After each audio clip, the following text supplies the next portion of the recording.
Kangin le están pegando, que pierde. Ojo que sale el Getafe, van tres, van tres. Viene con todo. Jorge Molina se quiere meter en el área. Aguanta Molina. Está solo, le pega Molina. La van a sacar ellos. La van a sacar ellos mismos. La toca Kangin.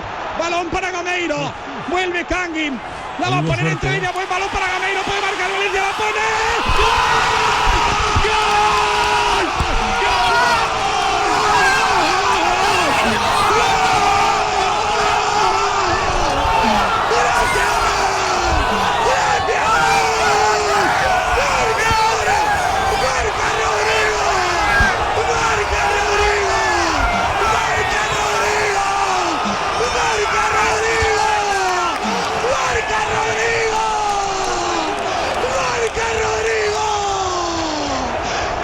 ¡El Valencia!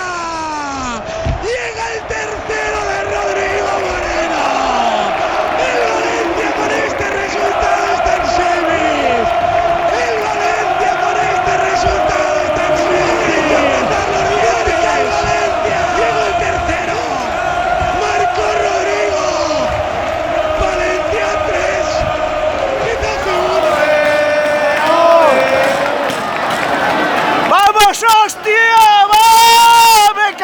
Puta que estem ahí ya, otra vegada, me caguen Déu. Increíble, Mestalla, es absolutamente increíble.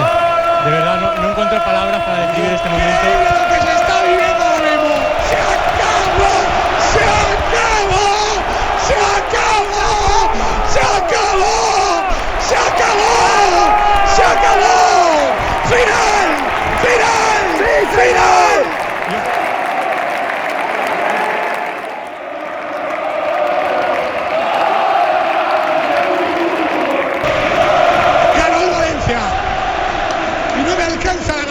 No hemos ganado nada, pero con noches así uno siente orgullo de este equipo.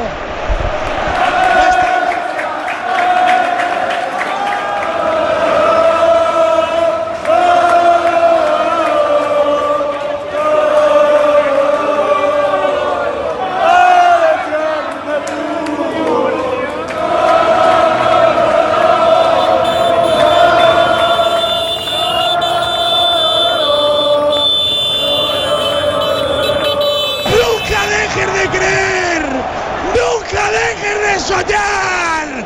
¡Esto es Mestalla! ¡Esto es el Valencia! ¿Cómo se merece algo así el valencianismo?